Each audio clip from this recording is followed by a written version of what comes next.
community, but except be happy with what they have. Like he's got an Like, LS. well, guess what?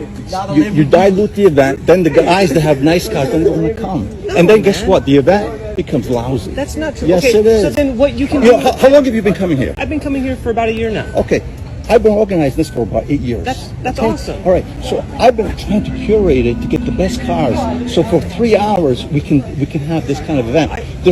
We have the whole county. Yes. They can get together any place else. I understand. All right. So no, you don't understand. I do understand. No. I go to car shows all the time. Why do you come here?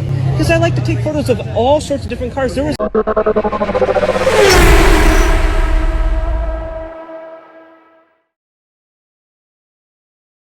What's up, everybody? Welcome back to Club Import Cars and Chatter podcast.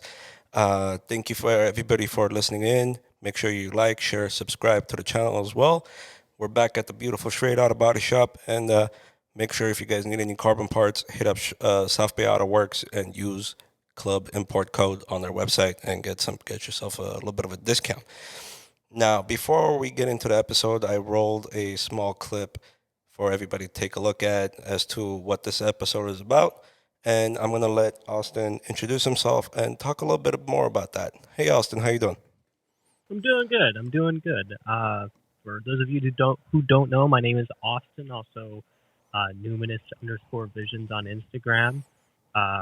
And I'm a car photographer and cinematographer local to the kind of San Diego area, Southern California. And I'm the one who filmed the infamous Maurice clip at Rancho Santa Fe probably about a month ago or so. So let me ask you a little bit about that event in general. Is that event always been more high-end exotics and all that good stuff, or what exactly transpired about the whole thing? Yeah, so Rancho Santa Fe is it's a super wealthy area. I mean, you're talking $8 million homes average, being sold there. And there's quite a lot of wealthy people with some nice cars that are out there. I know there's a gentleman that has this brand new Porsche GT3 race car, the Dovetail. I can't remember the name of it. It's too fancy for my brain to wrap around it. And he's got a Ferrari F40 that he brings out every now and then. But no, Rancho Santa Fe I've always loved because it's been a mix of cars. Me and my friends go there quite often, and we have clapped out cars, and it's never been an issue until about a month ago, in which I was talking with a couple of photographer friends of mine. We were looking over some cars that were parked in this little parking area, and I overhear this guy telling this dude to go start his own event. And I look over, and it's this 240 and this Honda Civic stopped in the middle of the road, and this older gentleman who we know as Maurice now stepped out into the road and was leaning into the guy's window, telling him to go start his own event, go do his own thing, and not to ruin the automotive excellence that comes to Rancho Santa Fe. And hearing that, I was like, what the hell? Like, I've never ever had an issue parking my Subaru or my friends with their my buddy's got a 240 SX with all mismatched panels, and it's like never been an issue. But suddenly this is a problem, and so I kind of turned on my phone, started recording, and luckily a couple other people kind of like spoke up, and we're telling them like, hey, leave the guy alone, which is awesome. But I unfortunately was the one to take the wrath of Maurice, and I kind of sat there and tried to talk, to debate him as much as I could, but he talked over me the entire time, which is cool. He's honestly, I think it was just having a bad day, and kind of saw him at his worst. So let me ask you a question. Was the 240 already parked, or he was trying to find parking before he got into his window? Yeah, he was driving looking for a parking spot. He wasn't revving, he wasn't speeding, running stop signs, anything like that. He was actually putting the car around looking for a place to park. And the car is quite tame. It's very quiet. It's not like it wasn't straight piped or anything. It had a nice muffler on it. And I couldn't even tell that, like what was happening at first. At first I thought it was just like a conversation between between him and the guy till I started hearing what Maurice was saying to I can't I think it's that car dude. I wish I had his Instagram off the top of my head, but yeah, he was just looking for a place to park. That's interesting. I mean, so let me ask you a question. Not everybody would have probably stepped in, and it's a good thing that you did step in and said something, because I think no matter what kind of event it is, unless you're going out to Monterey Car Week and you can't park inside the grass, but that put aside, what really got you to step in and say something to this gentleman? There was one point in time in which he said we're not promoting automotive mediocrity, and to say that about a car enthusiast is it's upsetting to me. It enrages me because like we all come from different areas of life, right? Like I don't have the deepest pockets in the world, and I do what I can to my car. I run replica lips, side skirts, rear spats on my Subaru, and I'm not ashamed of it. It's what I can afford. I don't have the kind of money to go out and spend $400 on a carbon fiber, charge speed lip to throw on my car that I know I'm just going to destroy. So to kind of like shame somebody for the fact that they're working with what they have, I found really frustrating. And that's kind of what got me to step in, because I'm a big believer on work with what you have, whether that's with your car, with your photography. Like you have to deal the cards you're dealt, and work with those cards as best as you can. And that's what everybody's doing. Some people get dealt better, and I know photographers that are just starting 18 years old that have a $7,000 camera set up, and like I'm sitting here like scraping by trying to buy my next lens. We're not all cut from the same cloth. I honestly believe that we all start somewhere. Whether you're at the top, you keep going up, or you're at the bottom, you want to go up. Not everybody can drive $500,000 car, $200,000 car, et cetera, et cetera. I think that these guys that come out to these car events are out there, looking at something that hopefully one day they'll be able to own. And unfortunately, whether it be Supercar Sunday, whether it be Exotic Sunday, I don't care what it is. You create an event, expect everybody to show up, and leave a space for all the other makes and models.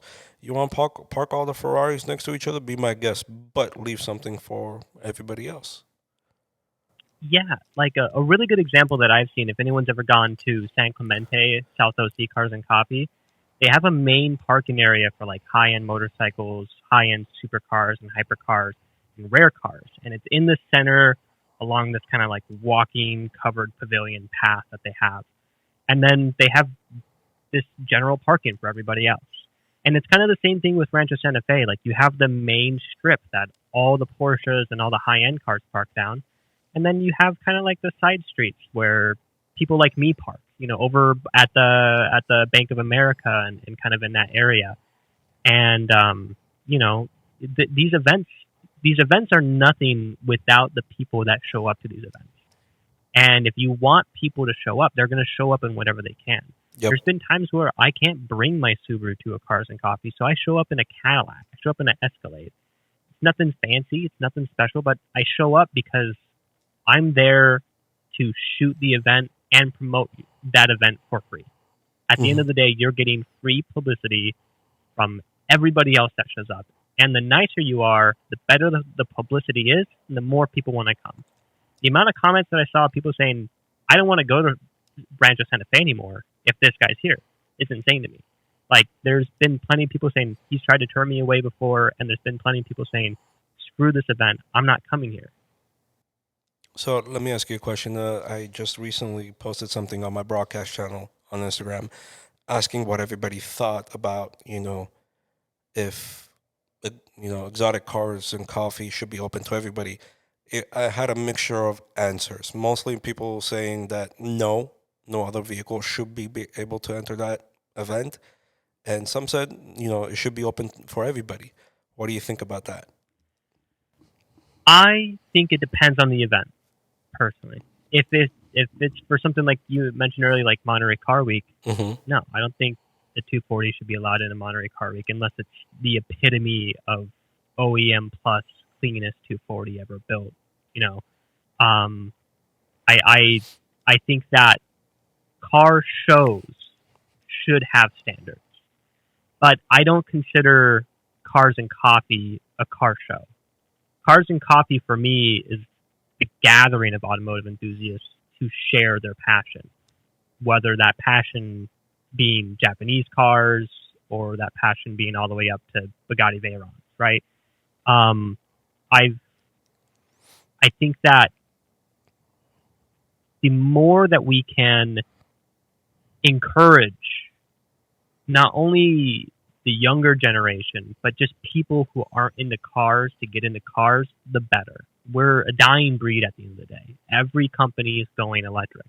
Gasoline engines are going to be obsolete in the next 20 years. Gas prices are going through the roof right now. I mean, a tank of gas in my commuter car that gets 30 miles to the gallon is almost $80 now.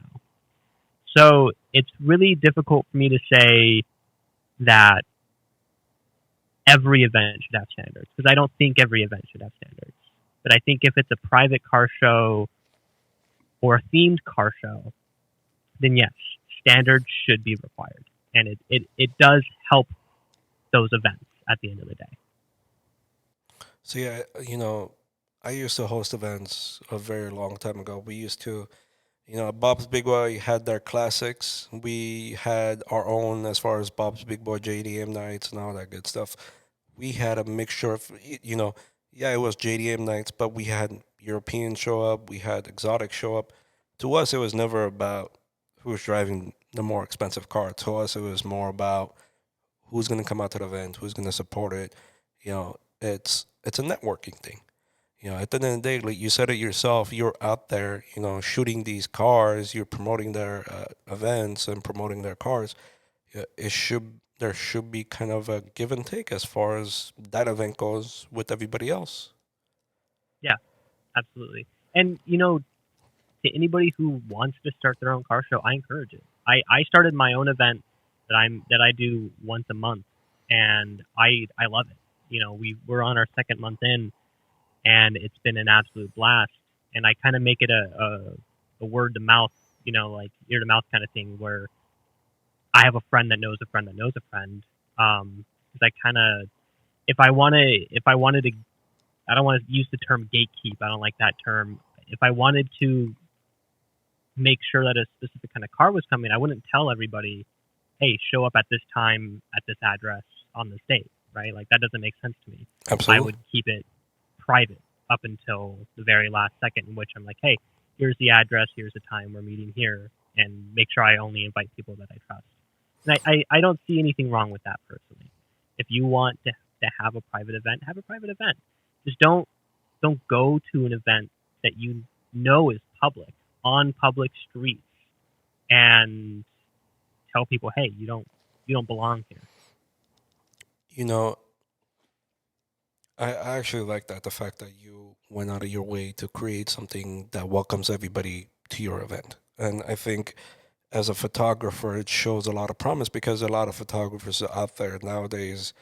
They'll be like, well, if I'm going to come out, you're going to have to pay me $25 a car, for example, speaking, $25 is not much. But at the end of the day, you're showing some kind of promise as to the car community. Hey, listen, we're going to do this. We're going to do events, come out, enjoy, have fun. That's what it should be about, right? Yeah, absolutely. And the thing that I like about my event is I center my event more towards the photographers. I know a lot of inexperienced photographers, and I know a lot of experienced photographers. And so my goal was to not only get these cars out here so that way I can build my own repertoire and build my own event, but also get these photographers out here so they can learn from people who are more experienced, as well as get clients. That's kind of the biggest thing that I've had with the event. And one thing that I saw, which made me super happy, was half of the photographers that I invited went on to shoot privately with the people who attended my last event. And by same things happening with this event, I already have photographers telling me, hey, I'm scheduled with this guy for a shoot on this day. He liked the photos I took for him. It's kind of like a free sampler. Like, hey, I took some photos of your Type R. I really love the color, and I want to work with you and do something private. And I'm doing that myself, even with some of the clientele that showed up at my own event. It's like, hey, I really like this car. I'm sorry I wasn't able to get X amount of shots for you, but that's what I want to do. Let's plan a trip next weekend, and I'll do it on the house, or, you know, if you want to tip, if you want to pay, or if I have a set price range, perfect. I think it's important for creators to value their work and to put a price on their photos and their videos. I mean, at the end of the day, when I'm shooting rollers, I'm hanging $3,000 out the window of a moving car. If I drop that, I'm fucked. I'm screwed. You know, like I'm never getting that back. So that's years of work that I have to work again for and make my way up. So I think it's important to put a value on yourself, on your time, and on your quality. But I also think it's important to be generous. And that's why I like going, like, if I go to a car event, I shoot for free. I am going on my own fruition, on my own terms to that car event. I'll shoot completely for free. And if that car event wants to collaborate with me, all the better. Like, that's amazing. That gives me publicity. That gives them publicity. It's easy. You know, I do all the effort. I take the photos, I edit the photos, I make the post, and all they have to do is click accept, and they get a free post, and I get some recognition. But if I'm shooting by myself with one other person, you bet your ass I'm charging you money. I can't go out and I can't drive 40 minutes down to San Diego, shoot for $20 for one car, and then drive all the way back up. And that's my entire tank of gas right there. Absolutely. The price of the shoot. And some people don't understand that, unfortunately. No, that's why it's kind of hard, because, like, there's a lot of, I love drift cars. I love cars that are, like, home built and have damage on them and, like, clearly have a story, right? They have a story to tell. But the problem is usually the cars that aren't pretty are built on a budget, and those people can't afford to pay for, you know, they can't afford to pay $200 for rolling photos. And I understand that, and I try to work with all budgets and work within my parameters. But when you're a photographer, you kind of have to, if you're looking to make money off of it, I have a feeling like you have to look into higher end cars, nicer cars, because they're the ones that actually have money to pay for those photo shoots that you're trying to do. Believe it or not, it's not. 22, you know? Yeah, I've came across a lot of high-end cars, a lot of exotics, and, you know, you tell them $250 for a photo shoot, they're like, well, I have a cell phone. You know, hey, have fun with your cell phone. You know, dude, and as much as I hate to say it, the best camera that you have is the one in your pocket. Cell phones are becoming phenomenal. It upsets me. As someone with thousands of dollars worth of camera gear, I'm actively looking at getting a new phone just to make higher quality reels. Because carrying around a mirrorless camera on a gimbal is a huge pain in the ass for one high quality reel, where I can just do it in 15 minutes with my iPhone. I don't have to set up anything. It's all just there. It's instantly there. It instantly works, and it looks good. I had a friend of mine post a reel one time, and I asked him, I'm like, did you shoot this on your mirrorless camera? He says, no, that's just the iPhone 14 Pro. Like, it's just that good of a camera. I absolutely agree with you, but, you know, mirrorless, you can't always compare the quality work that comes out of a mirrorless camera or a DSLR or anything like that. Yeah. With a cell phone. You know, what irks me is when, you know, you go out, shoot for 5-6 hours, you know, you put 3-4 days into editing video, 3-4 days into editing the photos and all that good stuff, and then the guy turns around and says, well, I could have done this with my cell phone. Yeah. No, for sure. There is there is a certain characteristic that you get with real glass over an iPhone. It's just the kind of the bokeh. You can replicate, but you can't duplicate a mirrorless look. You can make it look almost like it, but you're always going to be able to tell it's not. But the glass, and depending on the lens that you have, it just has this aura to it. It has this feeling to it that is just different.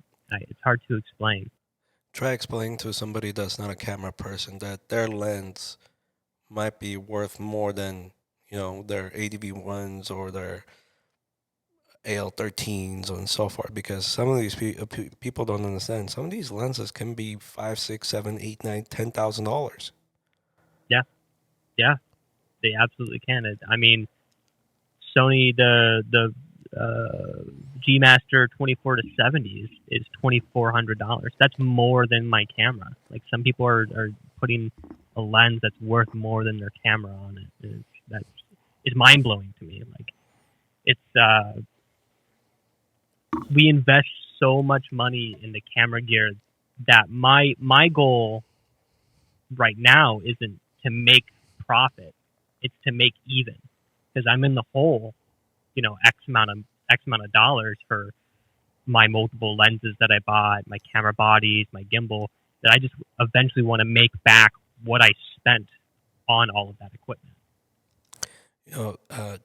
Before we drift off from our original first subject, not that, there's a script or anything, but, if there was something that you could go back to our original discussion, and if you were able to have a one-on-one with this gentleman from the event, if you could tell him something, what would it be? That's tough, man. I don't think that there's anything that I could have said to change the outcome. He's set in his ways, and that's fine. Like, to each their own. I think that I would have been probably a bit more, I don't want to say antagonistic, but like more direct. At the time of recording, I didn't know if the event was hosted by anyone. It's not. It's just people show up. I didn't know the full history of Rancho Santa Fe until after I started speaking with people and before I posted that video. But I would have been a little bit more direct and immediate in saying, hey, whether you like it or not, we're going to show up and we're going to park here. It's all public property, and it's not on the public's responsibility to leave because you don't want them here. I mean, we're going to be here whether you like it or not. And if you don't like that, you can kick rocks. Like, it's not our problem that you don't like this car, So let me ask you a question. What if, assuming that he came up and was nice about the whole situation and said, today's event is strictly, Ferraris or Lamborghinis and so forth. I was going to say Infinities. I don't know why. Today's strictly Ferraris and Lamborghinis. Can you please park X amount of feet away or X amount of spots away? How would your response would have been to that? I don't know. I think if I knew what I knew now, I still probably would have been like, hey, we're not leaving, right? Like, you want us to park down the road? That's a tall ask. We have to, that's a long distance for us to walk. Because Rancho Santa Fe, the thing is if you're not parking in the immediate center, you're parking way far down the road and you're walking quite a distance. But if it was just a simple, like, if I knew what I knew at that time, I would have said, hey, that's fine. We'll look for a place to park. But as long as he was cool and level-headed about it, I think that would have changed it entirely, is the attitude that he came into it at. Towards the whole situation? Yeah, because he seemed very, very aggressive, and he just wanted to talk over everybody, like he wasn't being heard, or like this has been an ongoing problem which to him it probably has been, right? To him, it's an ongoing issue because that's just through the looking glass. That's the lens that he sees it in. But for me, it was like my first time ever seeing it, and to see someone so frustrated and angry about it, I was like, "What's going on? You know, like why is this such a big deal? Just let the guy. He's not harming anybody, right? It's not like he's revving or doing burnouts." And I see just last Saturday, I saw an Audi R8 speeding past houses, like just flooring it and gunning it, and there was been multiple Murcielagos or Aventadors like revving their motors, and nothing said about that. But this one dude is just putting around, and suddenly it's an issue. It doesn't make sense to me.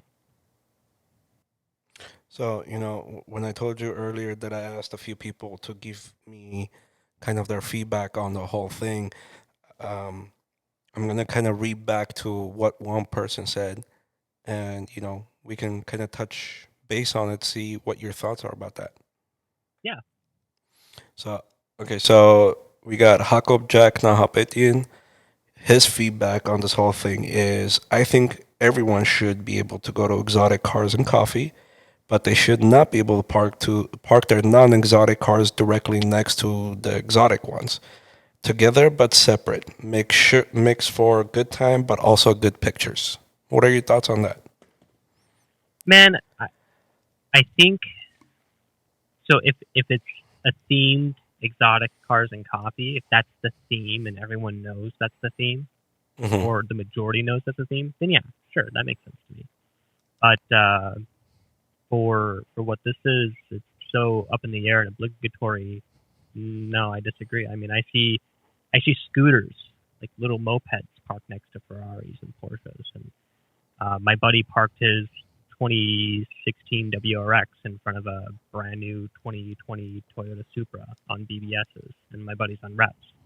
So, like, for me, I think, again, it just depends on the circumstance. If it's a themed event or if it's sectioned parking, then yeah, that makes total sense to me. But in this case, if we're talking about Rancho Santa Fe, then no, I don't think so.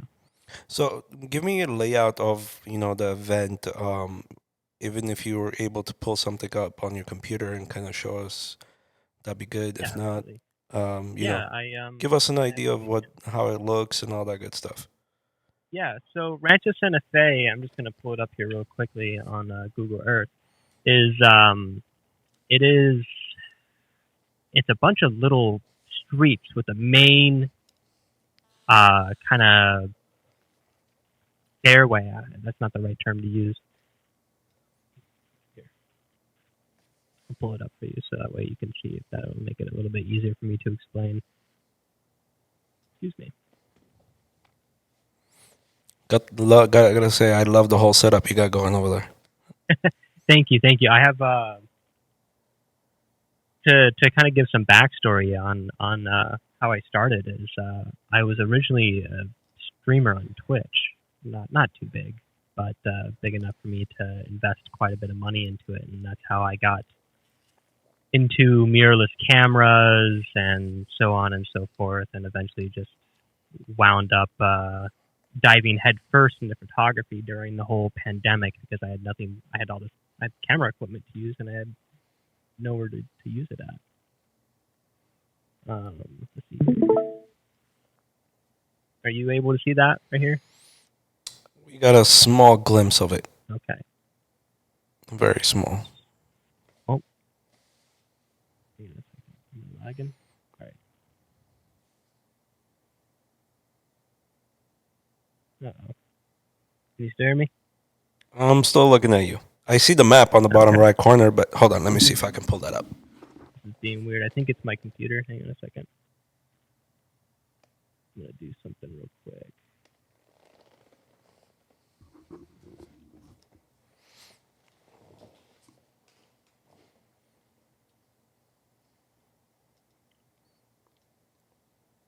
In the meantime, while you try to figure that out, let me ask you a question.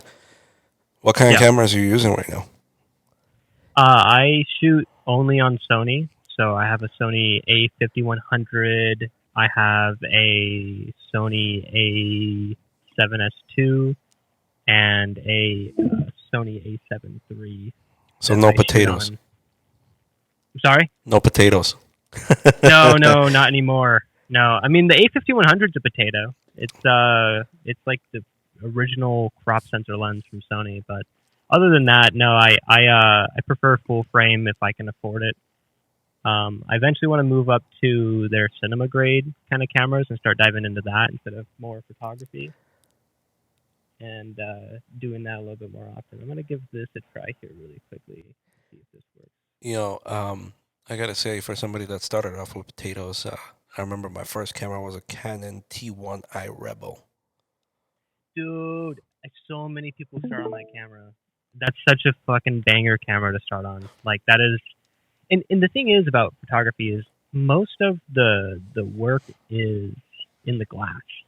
It's not in the camera itself. It's all in the glass. You know, try explaining that to people that'll go out spend $8,000 on a camera and say, why are my photos coming out like shit? Yeah, tell me about it. It's just I don't know. I like vintage glass a lot. I don't shoot on vintage glass anymore because it's extremely difficult, and I just fell into how easy it was to shoot on like a Sigma lens and whatnot. But vintage glass is really cool and has a lot of awesome characteristics that you just don't see anymore. Absolutely, I'd agree with you, 100%. Keep these changes.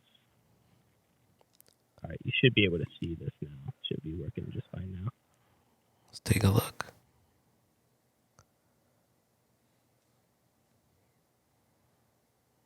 Oh, perfect. We're already at Rancho. So here is Rancho Santa Fe. Let me see if I can pull it up. I don't see it yet. I see it on your back screen, but Here, I can restart. Let me restart my stream for you real quick.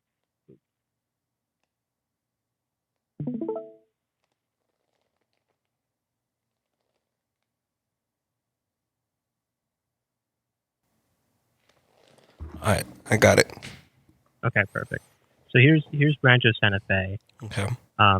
Here's the main strand where people usually park down. So normally this is lined with Porsches and Ferraris and Lamborghinis all down here. Mm-hmm. You have this area where there's usually a lot of high-end cars here, and then this is kind of where other people park, where if you get in late, usually you're parking around here. I almost always park over behind this parking lot right over here, which is just close enough within walking distance, but also like not at the main area. And there's quite a few cars that park here too. But normally here's we're going to see like classic cars and people sitting in lawn chairs. There's a couple of vendors that set up here in this area to sell like Hot Wheels or lemonade. There's some vendors there for paintings. And then here's kind of like the main area where the Lamborghinis and Ferraris park, Porsches. There's a coffee shop here that gets a lot of business from this event. And then around the corner here, there's these streets where if you, again, are kind of coming in a bit later, you're not wanting to park in this main kind of through area. There's parking all down this side street. There's a little like kind of nook back in here where rarer cars will park. Like there was a Lamborghini Evo. There was the Huracan Evo. There was a Bugatti Veyron that parked in here. Ferrari SF90 will park back there sometimes. So, but normally the parking here is first come, first serve. You know, it's not like, hey, this is a designated spot for you to park here. I mean, where I was saying where that Bugatti was parked, there was a Ford Taurus SHO parked over there. And then there's this gas station that sells 100 octane. I sometimes see cars parked back there. There's sometimes cars parked back in here. But it's kind of just wherever you can park, you do park. And there's been plenty of different places. I mean, there's a GT3 RS I have photos of parked in these parking lots. So let me ask you a question. Based off of everything that I'm seeing right now, it's not even like an actual parking lot or anything like that. It's just the streets that... Yeah, it's all street parking. It's all technically can't read the label here, but I think it's like 2-hour parking at most. So, 2-hour parking limit. So it's up to, like, technically the only people that can tell you to go anywhere are the cops. so that's where I'm kind of confused right now, because from my understanding, based on the video, at least from what I gathered, this was like an actual like parking lot, and the guy came out and said, "You guys can't park in this parking lot." No, it was actually it was right here. So he was standing right here, and in the video, there's actually a girl sitting on these steps. The only parking lot here is this. I was standing right here when I initially heard him stop the 240 right here, and eventually he walked back to the sidewalk instead of standing in the street to discuss with two other gentlemen about the whole situation. And the guy with the 240 and the Honda behind him kind of left. But no, it was never parking lot like related whatsoever. It was just, all the streets were lined with cars, and the guy with the 240 was just trying to find a place to park. And that's all that it really was. I'm starting not to like this guy at all. I'm sorry? I'm starting not to like this guy at all. Yeah. So yeah, and it's like, I don't know. For me, it's not like he's taken up a spot that somebody else could take up. You know what I mean? It was literally like, hey, I'm trying to park. I'm trying to find a place to park, and it was a problem apparently with the guy. So Rancho Santa Fe, the only parking lot in Rancho Santa Fe is that one back there in that little cutout there, and then there's this little parking area right over here by the Bank of America. But even this is like a main, still like a road here. And sometimes people park in the Bank of America, but I don't see that too much. Unless it's like a big event, or I know TJ Hunt will show up and park here sometimes. But yeah, there's no, like, nobody parks here either, because this is all off limits parking. The businesses don't want people there. Interesting. But it's never been like it's not like South OC Cars and Coffee, which is it's all parking lot. Like, that's all that it is. This is all street parking. So I don't want to sound like an antagonist or anything like that, but why not set up an event where you can get exotics, JDMs, Germans, and all that good stuff, and get them all together and bring them and park them in that same area that he likes to host his events. Yeah, there's nothing stopping anybody from doing that. To be completely honest, anybody can show up and park wherever they want. That's like, I mean, there's Priuses that park on the street. There's people that are just there for their general day to day. Maybe they're there because they like that coffee shop, or maybe they're there because they just, oh, is that camera frozen? That's Yep. awesome. But maybe they're just there because they want to see the cars, or they're there to get coffee. They could be there for a number of reasons. And you're more than welcome to be there. If you want to bring your Prius to Rancho Santa Fe, bring your Prius to Rancho Santa Fe. By all means. I think I'm gonna bring my clap-dot scooter to one of his events. Dude, that sounds awesome. There's a couple of guys with some Vespas that show up. And there's actually one of my favorite photos on my Instagram is a group of, like, a gang of Vespas going through Rancho Santa Fe. I love that photo, and it's one of their most popular photos that was posted on RSF Cars. And the thing too is, to be clear, there's a couple of different pages based around this Cars and Coffee.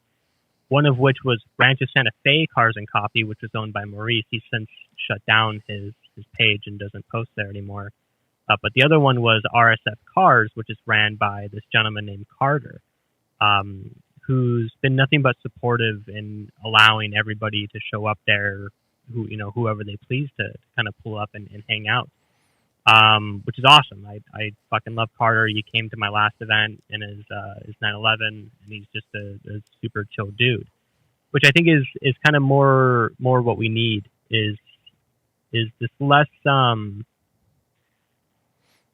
stuck up kind of nose in the air attitude that we have from a lot of people. I mean, I don't like to give attention to trolls or haters, but there's been people with nice cars in my comment section, people that I would envy and look up to, and like, hey, I really like your car, and I eventually want to have a car like that, who are talking shit just in the comment section, purposely there being antagonistic and talking down to this dude with the 240 who puts his blood, sweat, and tears and every dime that he has into it trying to make it his car.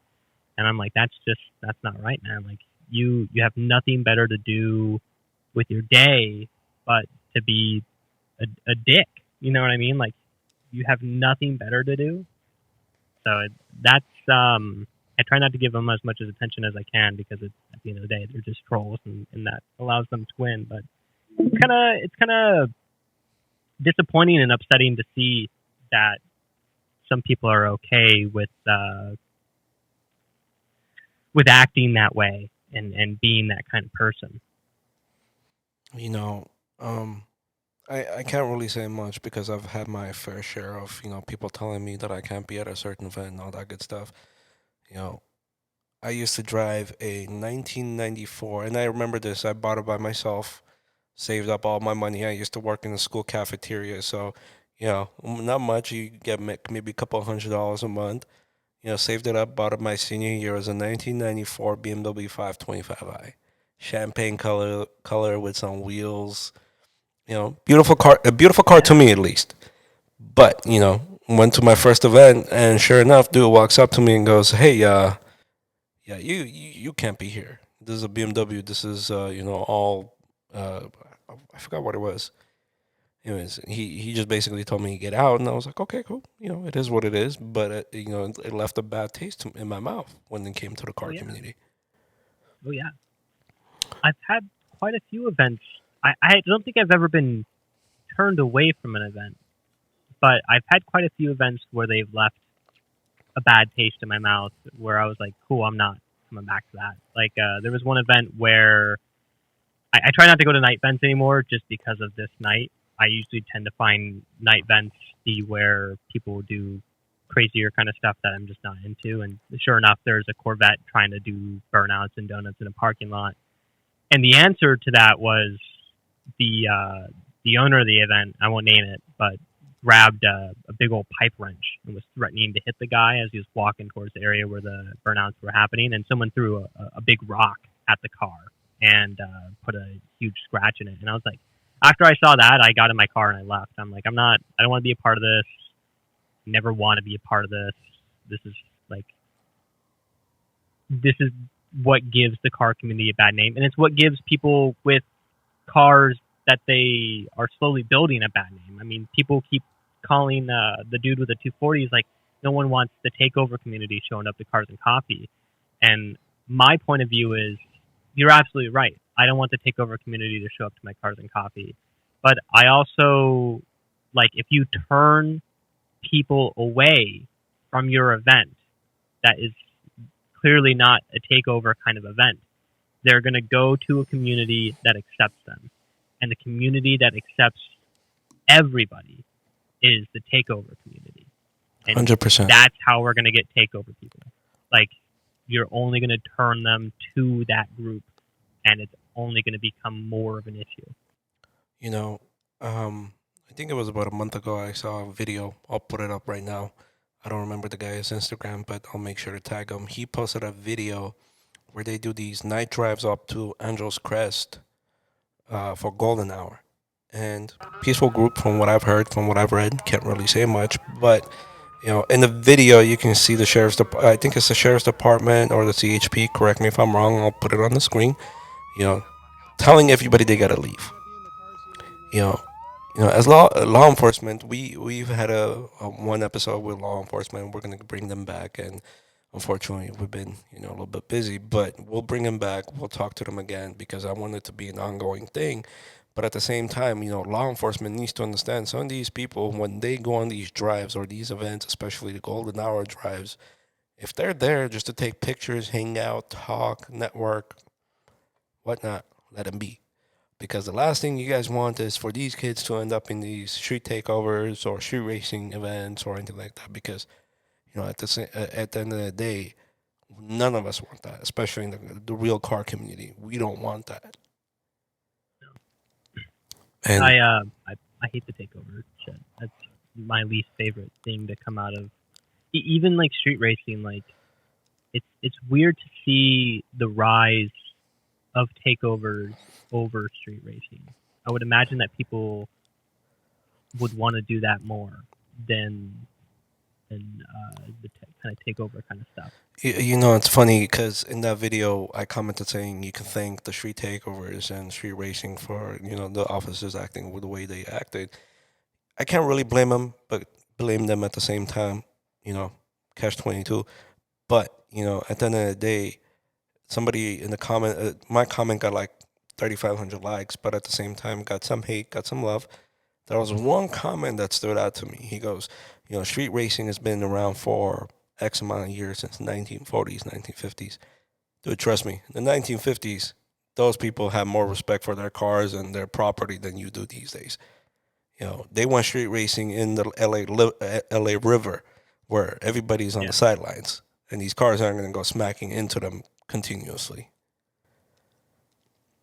Yeah, it was probably only in like the late 90s and early 2000s that street racing was a problem. And that's died down now to where like the only street racing that I see is usually like shutting down a highway, or even the no hesi idiots that are cutting up in traffic. Like I see Teslas doing that on my way down to San Diego. And I'm like, you're gonna hurt yourself, or B, you're gonna hurt somebody else. Like that shit. I'm all about having a fast car, and I'm all about, I'll be honest, I speed, man. Sometimes I do 100 in my Subaru.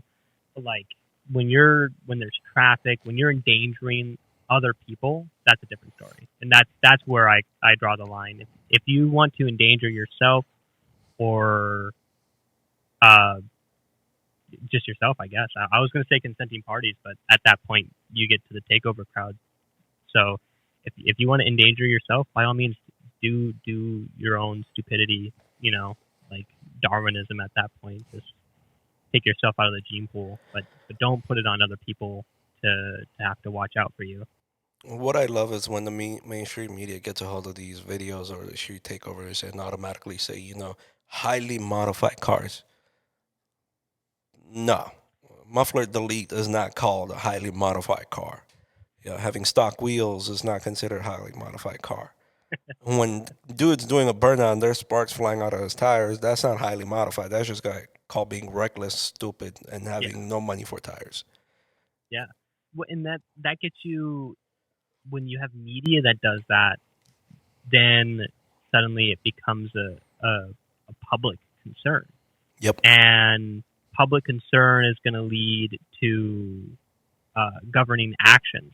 So in California, if you're not from California, we have state referees. So if your car is not carb legal, if it doesn't fall within specific parameters of emissions, or a modification like an intake or a downpipe or an exhaust isn't from a carb certified dealer, then you can get state refed, which means you have to pay a ticket.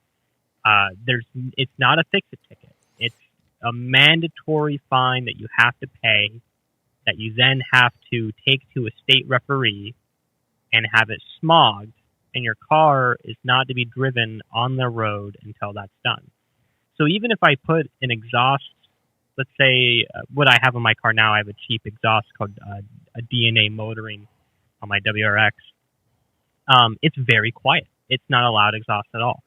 And it falls within California's range limit on how loud an exhaust can be. But that doesn't necessarily mean that it falls within their carb legal emissions or it's been carb certified. Mm-hmm. So if a cop pulls me over, I can still get an $800 ticket, take it to the state ref, pay another $120 to get the car state refereed. And then, either put the exhaust back on it at a later date or just uh, keep the stock exhaust on. I know that there's a big case about it with the Hyundai Elantra N, Yeah. where that poor dude, man, he's gone through so much. I don't know what the resolution of was it, but the stock car got state ref because the exhaust was too loud, and he kept failing the state ref, which means he couldn't drive his stock vehicle that he bought in the state of California, which to me is just mind-boggling. It doesn't make sense. You know, I posted that video on my reels a long time ago, and it got so many views and so many comments. I couldn't help it, but I couldn't even laugh. The way the cop was talking to him, that cop was either on his high horse or his wife was beating him up or something. Something had to be going. Sorry, I didn't mean that. But come on, dude, you can't like. He goes, you got to pay $5,000 or some shit like that. He was having a bad day. He was having a Maurice kind of day. That sucks, dude. Like, and that's the thing too, is you're kind of at the mercy of the officer. Like, for instance, I was state refed about this time last year, and luckily the cop was kind enough to make the ticket correctable, which means that I didn't have to pay the ticket as long as I showed that it was state refed. And so all I had to do was put my stock equipment back on and take it into my local state ref, pay $120 for them, and then take it to the courthouse and just show, hey, I paid this ticket. Here's the sign off on everything. The car's good to go. But not everyone's as lucky anymore. I said there's minimum fines now for exhaust tickets in certain counties of California. I say we have I think personally before the street takeovers, before, the sideshows or whatever you want to call them, we never had this issue with the state ref. And I feel like this is kind of an outcome of all these takeovers, these sideshows that, state legislature and, these cops and everything, they're taking some kind of control over these things to be able to hurt people. But at the same time, they don't understand that these people that go to these sideshows are not car enthusiasts. Mainstream media may call them car enthusiasts, but they're really not at the end of the day. At least that's the way I look at it. Yeah, they're clout chasers. Yep. They're there for clicks, and that's about it. Which just, it doesn't make sense to me. I know I have friends that are car enthusiasts that do go to those events, but I can tell you that a lot of them only have their car for attention, for the views that it brings to them and the conversations that they have. And that's what I don't understand. Like, I understand building a show car and taking it to events, but if you're going to take a lot of time and energy to put in all the little itty bitty things for a show car versus just like putting an eBay wide body kit on your 350Z, like it's two different stories at that point. I think that at a certain level, you are a car enthusiast, but at another level, you're just a clout chaser. And I've never liked that kind of style. I don't. Even with like my photography, I could, if I really wanted to, I could only shoot high-end, really nice cars and not shoot like the Japanese drift cars and shit boxes that I like to shoot. And that would net me more followers. That would net me more attention on my account. But then I'm just like another cog in the machine. You know what I mean? I'm another gear to turn, and I'd rather be who I am, which is someone who likes a spectrum of different kinds of things, and who wants to share that with the world. Which I think that's what an automotive enthusiast is. They like all things gears and gasoline and want to share that with as many people as they can. 100% agree with you. I couldn't have said it better. At the end of the day, being a photographer myself, I I love shooting anything and everything. Sometimes I get made fun of because of the certain shoots that I do, but at the same time, I enjoy it. To me, if you have a nice Mini Cooper, I'm gonna shoot it. You know, if you have a base car, I'm gonna shoot it. If you want, if you want shots of your car and you take pride in your car, if you have no modification and you still love your car and you want to have a photo shoot, by all means, have a photo shoot with your car or of your car, I should say. But don't let others tell you otherwise. Don't let others tell you that your car is not worthy of a photo shoot or it's not worthy of something. At the end of the day, if you love your car, you love your car. You know, there's a really good story I have for that. My buddy Caleb, Max the Miata, love him to death. He's such a cool dude. The first day I met him, his Miata blew up on the side of the road. That's exactly how I met him. He was on his way home. I think he was on his way home from work or on his way to work. And I was picking up an exhaust for my Subaru, and I see this plume of smoke on the freeway, and it's this blue Miata, and I pull up, and there's a hole through his block. I'm looking at his third cylinder, like through the engine bay. It's crazy. And so I kind of gave him a ride, and I took him to where he needed to go while he waited to get the car towed. And we just kept in touch. And I kept encouraging him to get the motor built. And it took him quite a while to get a new motor in it. And he has huge plans, and he's slowly building it with it still. But I took photos of his car that day, and he loved the photos. I took photos of it with the hood popped and a hole in the motor, and he still loved the photos. And he could have given up at any moment. He could have tossed the car away and scrapped it and bought something else, but he didn't. He went out and he bought a new motor, and he swapped it into the car all by himself and a buddy, and did the majority of the work by himself. No shop, no nothing. And last month, it was finally running good enough to come out to my Cars and Camera event, and he drove it all the way down from Temecula to Carlsbad just to show up. And we got a bunch of photos of it.